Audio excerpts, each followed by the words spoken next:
Hello and welcome back to Beyond the Veil background information. We're doing another Angels and Demons one, and we're doing about Archangel Michael. So I've had to trim it down a lot, to be fair, and I'm not even sure if I've got everything making sense. But anyway, as usual, I'll start with like a little quote from one of the stories that I've written or writing that he's mentioned in, and then I will just discuss the background information. So like where I get information about him from, and then I'll give you the character profile, or at least my interpretation of this as a character in my universe. Okay, let's get going then. An Archangel Michael seal. Why would that be here? I mean, he's supposed to protect and guard against demons, but this is the pit where the failed used to battle with the damned beasts. Was it to ensure that demons never passed it and could never escape? A quote from Reciprocity. Okay, so there are a few angels that are known of in different cultures, and that lots of people, even those who do not generally have a religious belief, do know and feel some sort of understanding towards. Archangel Michael is probably the archangel. Their very name means alike to God, and they are often hailed as the right hand of God, the warrior, the protector, and the head of all guardian angels.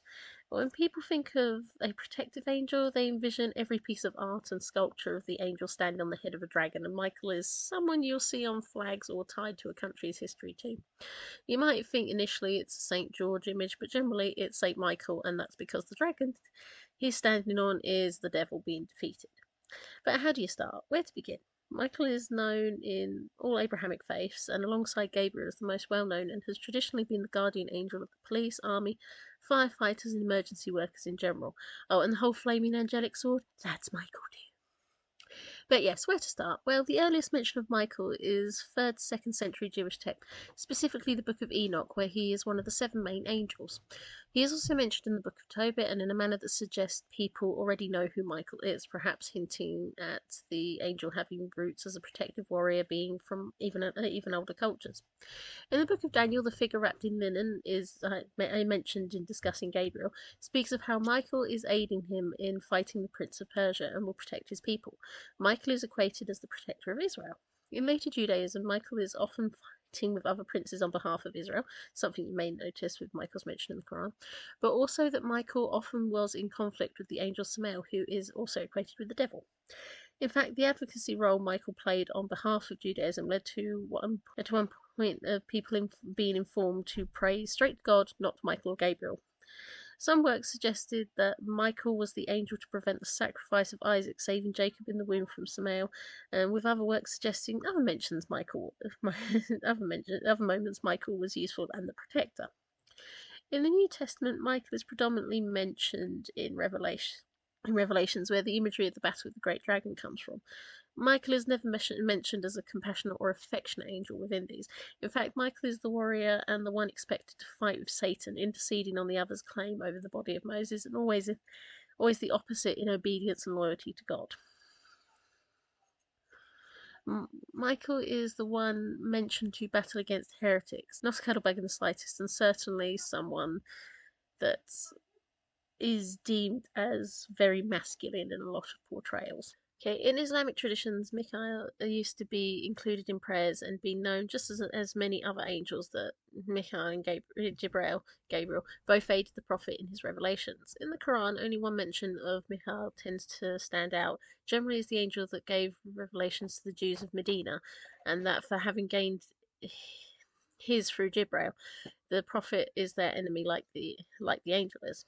However, generally in Islam, he is one of the 4 main archangels purported to enact natural phenomena, works to provide nourishment for bodies and souls, responsible for universal environmental events, and often depicted as the Archangel of Mercy.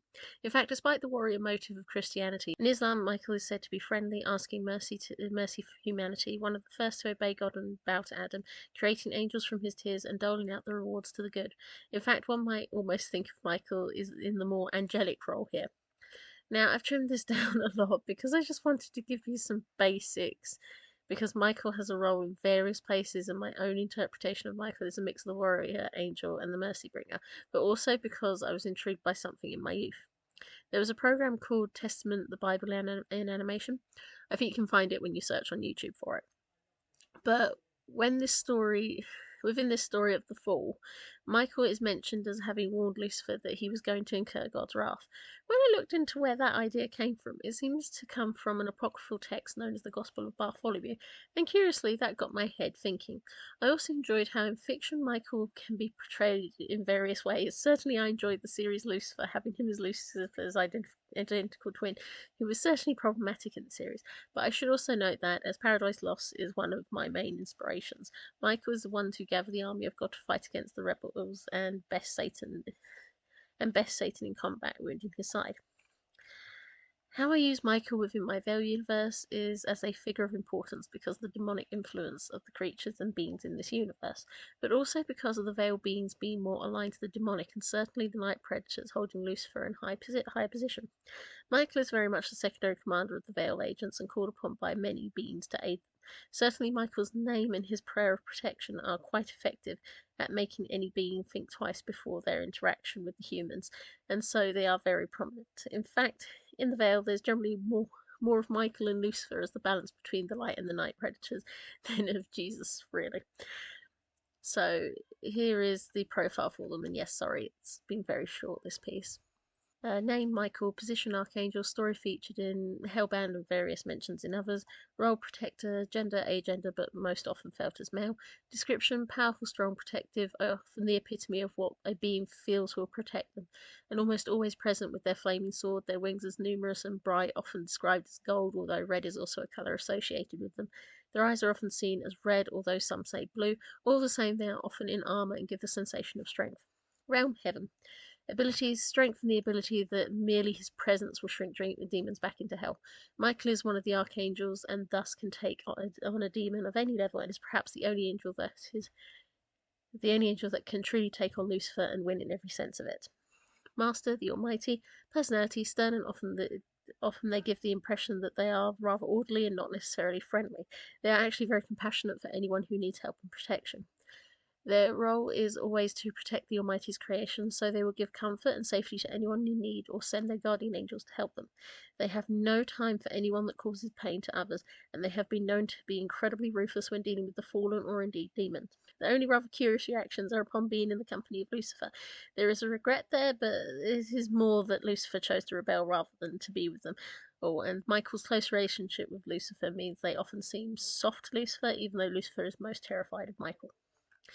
Relations. Cloud brother to Gabriel, Michael and Gabriel are often side by side, and during Gabriel's own brief punishment, Michael ensured their brother was safe from harm, but often they have a tension caused by Michael's gentility directed to Lucifer, when Gabriel and Lucifer are nothing but antagonistic.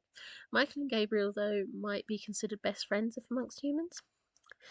Belial. Michael was never too fond of Belial, rather lazy manner, let alone the fact that Belial was never far away from Lucifer and showed overt affections that Michael was not comfortable with towards his companion.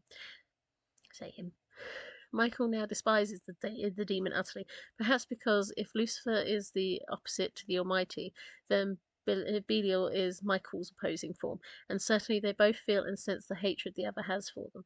Michael has no issue in being summoned to contest claims by Belial, and is perhaps one of the few angels Belial is also uncomfortable being in close quarters with. Raphael. Michael requires Raphael to aid his temper about the demonic and also to encourage mercy in all situations. Michael and Raphael are very calm in each other's company and often find themselves in discussion about the fate of humanity and their desires to help them. They have an understanding and gentle relationship that never involves shouting or grumbling, just stating facts. Uriel, Michael's companion in protecting the world. Michael often feels their greatest support in all matters comes from Uriel and knows that with Uriel around to take command of the armies beside him, should Michael need to go into a one-on-one situation, Uriel will keep everything in order. Lucifer, existing just that moment before Michael, the pair of them are and were distinctly different from one another, and yet in the beginning completely attached to one another. Michael and Lucifer were practically joined to one another in the earlier days of creation, and their bond was one that Michael always viewed as completely affectionate and brotherly. Lucifer's own minions viewed it as something romantic, which is something Michael does not agree with, although can understand where that although can understand where that thought may come from. Michael would wish Lucifer to repent, and when they are in contact with Lucifer on rare occasions, Michael tries to be gentle and encourage Lucifer that the Almighty is merciful. But Lucifer is so terrified of Michael, they only frustrate them. History. I've tried to keep this as brief as possible. Okay. Created just after Lucifer and just before all others, Michael would gain the nickname as the Prince of Angels for a period because he was the eldest of them all after Lucifer. But Michael always viewed themselves as equal to all others in their role, and would always be the protection of the Almighty's greatest creations. In the early days, Michael was often drawn to following the more talkative and questioning Lucifer, intrigued by their thoughts that were so opposite to their own, and the way Lucifer was not one who could be predicted. As the world developed, Michael and Lucifer would explore it together, learn about it, and spend time in Eden discussing the glory of their creator, sometimes even debating the reasons for certain things. But on one occasion, something rather strange happened. The pair were in discussion when a suggestion came from Lucifer that they should experience what the creations did: gender. Michael was unsure of this because they were not to know or understand such things and counselled against it. However, Lucifer convinced them it would not be to harm, only to understand, and so they took gender: Lucifer feminine, Michael masculine. Then, feeling rather compelled, Michael kissed Lucifer's cheek in this form, and from the contact the seed fell that turned into a great tree. Immediately the pair were in trouble, and Michael swore never to do such a thing again, shedding gender whilst Lucifer marvelled at the fact they had created a tree that held knowledge that was not to be shared. Michael was ashamed of their actions, but Lucifer was not, and would argue that they should have the ability to create as freely as all other creations, frustrating Michael, who was obedient to the idea that angels should not.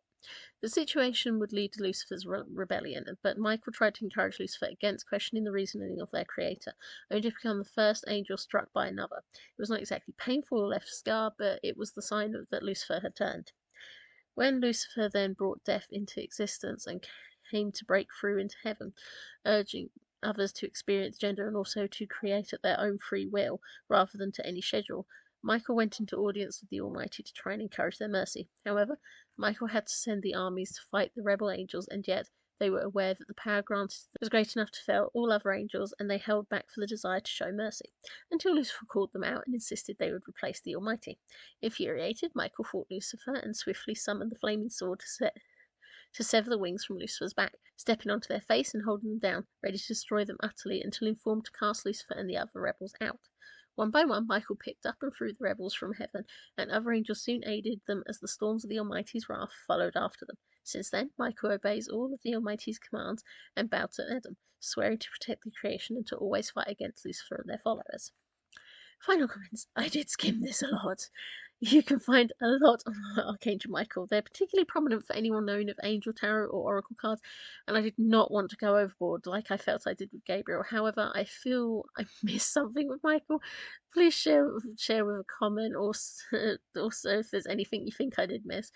Also, of all the angels I talk about, Michael is the one I seem to have a sort of a not sort of connection with. Generally, I don't talk about that kind of thing here, but Michael is one I would say I have presumed to be in a guardian role for me at times, and do not want to piss off. So, yeah, next time we'll be talking about Belial. So, look forward to that. Thank you.